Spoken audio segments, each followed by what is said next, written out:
the zombie apocalypse. I was thinking, I just watched 28 Days for the first time, planning on watching 28 years. Wait, is it not 28 days? 28 days later. Yeah, and I'm planning on watching 28 years later tonight. And I was thinking, after watching the movie, zombie apocalypse films have to be the only form of horror film that I actually enjoy. That like I genuinely like. And a part of it is probably because like zombie apocalypse films, at least in a way, they model like, to me at least, they model like the whole like Sisyphus problem, the whole like problem with failure and success. Like they model that really well. Like it feels like the myth of Sisyphus. Oh, like why is Sisyphus? Why is Sisyphus happy? Why is Sisyphus this? Why is Sisyphus that? And like embodies that into like one movie. First thing, I forgot her name, bro. This is the problem. I'm watching Love Island, and I watched Love Island yesterday, and then I watched 28 Days Later, the movie, yesterday, and I'm also watching Neon Genesis Evangelion at the same time. So like a lot of names are just getting confused in my head. Okay. Black girl, 28 days. Bad as hell. Please, please. He don't know how to handle all that. He does not know how to handle all that. Back to it. 28 days later. Sisyphus. Like, I feel like with a lot of zombie movies, they like really do like the confrontation aspect really, really well. And I think that's my favorite part of it. It's like, do you keep going even though that you know failure is imminent, essentially? Because like there's a part in the movie where I guess they're going for this this thing in Manchester. I don't know because it's in the UK. I'm not from the UK. I'm American. My tractor is red, and the tissue which I wipe my ass is blue. Rah. Go America. But back to it.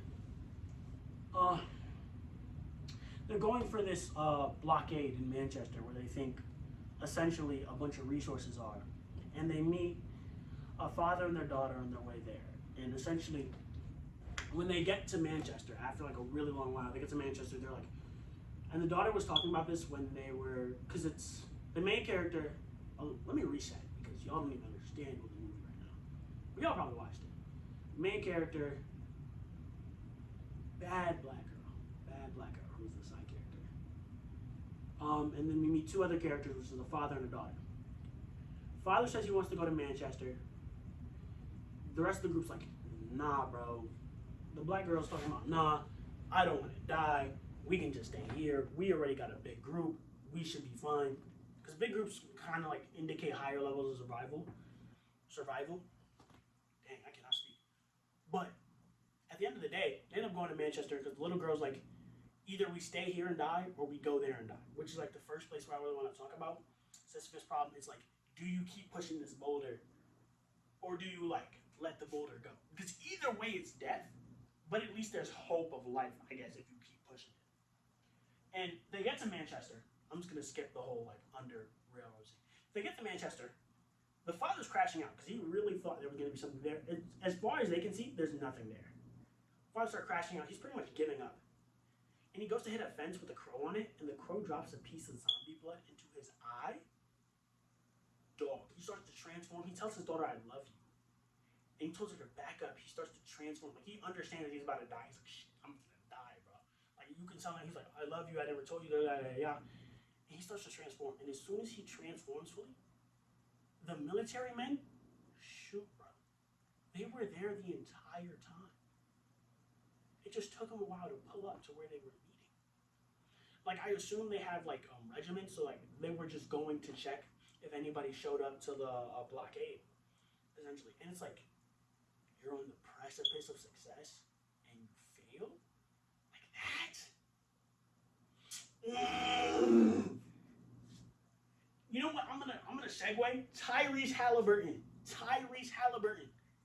That's exactly what that reminded me of, bro.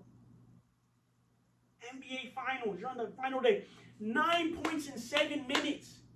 And you fall? This man went all the way to Manchester. Daughter there, minutes away from being rescued and being in the safety of his own.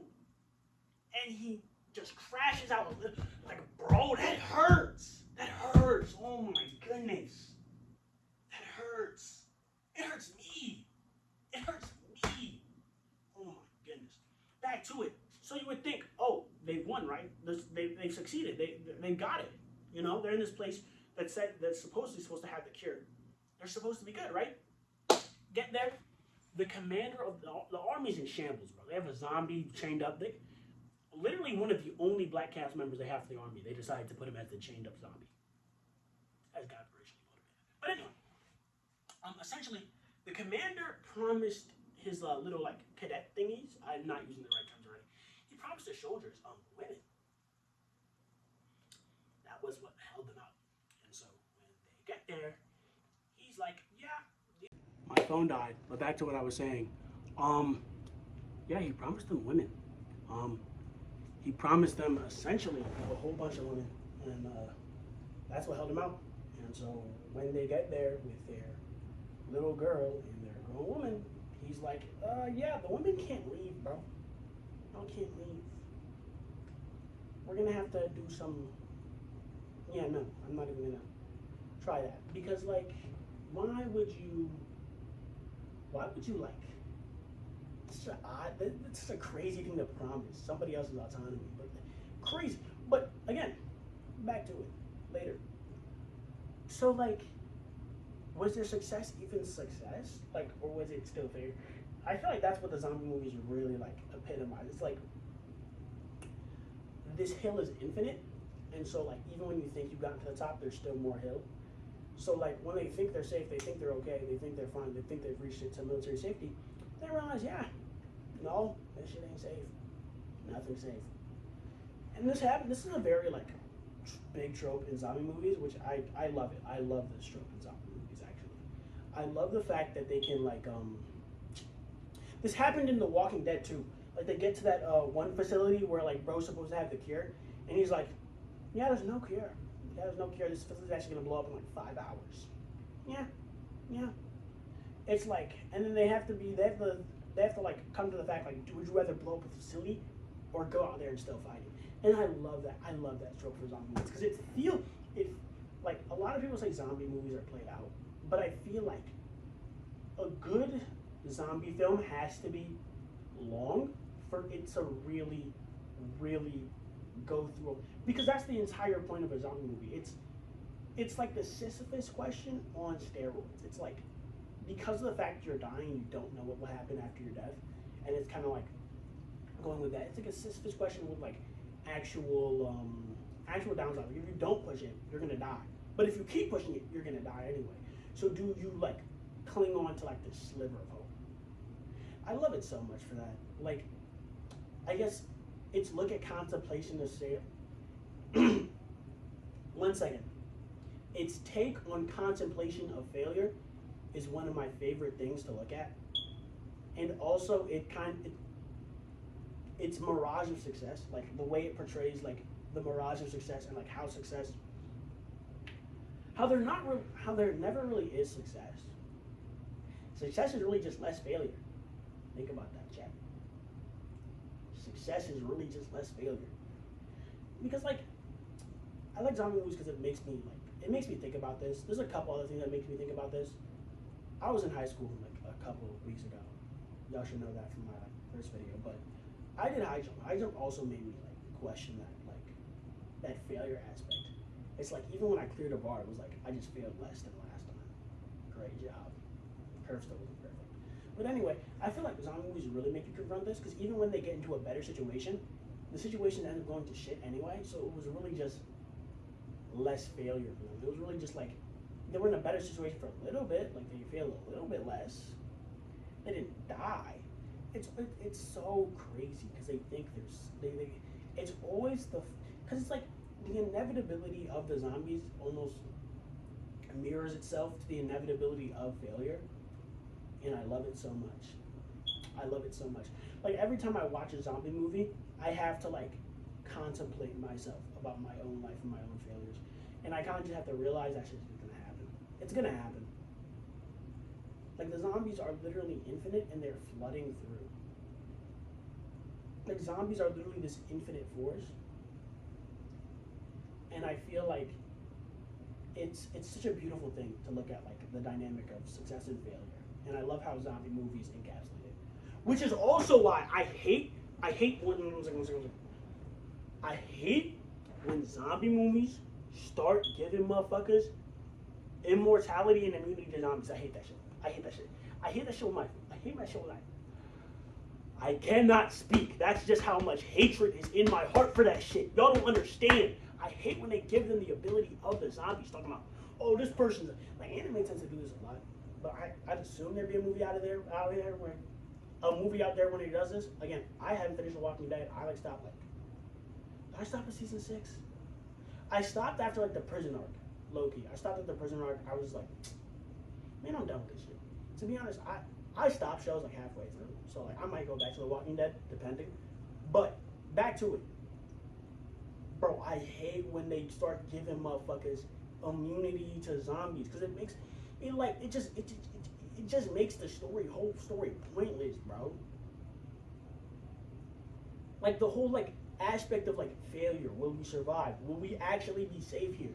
Like I guess the fleetingness of safety completely goes away because this motherfucker's just immortal. Motherfucker's just immune to this shit. Nigga can make it bit like 6 times, super speed, super strength. Like I hate that shit, bro. Stop. Like I feel like it's like when motherfuckers talk about hard work versus talent. That's what I think of when I think of zombie movies giving motherfuckers random abilities. It's like, bro, stop this. This tomfoolery. What are we doing? Motherfucker got bit by a zombie once. Oh no, I have the ability to run at super speed, punch super hard, throw motherfuckers through 3 buildings, and now, like, bro, the entire point of I feel like a zombie is like it's inevitable. It's like everything you know. It's like it's such a chaotic and like it's like chaotic inevitability. I guess that is my random mashup of the day: chaotic inevitability. But like that aspect of zombies is so great, and to just throw that shit out the window, so you can have like magic super effects and be like, this man can control his zombie powers. It's just stupid. It's like if Sisyphus just threw the boulder over the mountain. The Sisyphus just somehow garnered the power, crushed the boulder with 2 hands, just did crush the boulder into straight powder. What are we talking about? Huh? You just want me to believe that though. You truly think that's entertaining. I don't want to see that. Show me a motherfucker struggle. Show me a motherfucker build heart. Let me see a nigga build heart. Build that shit from the ground up. Show me a motherfucker crying. Crying. I want to feel the emotion. Matter of fact, I'm going to do the next video I got to feel after this. Feeling the emotion is so important. But that should be enough for a day. Yeah. I love zombie movies, and I love the myth of Sisyphus. The myth of Sisyphus. I have to speak more clearly. Well, good thing I'm making these videos to learn how to do that and express myself. Ciao.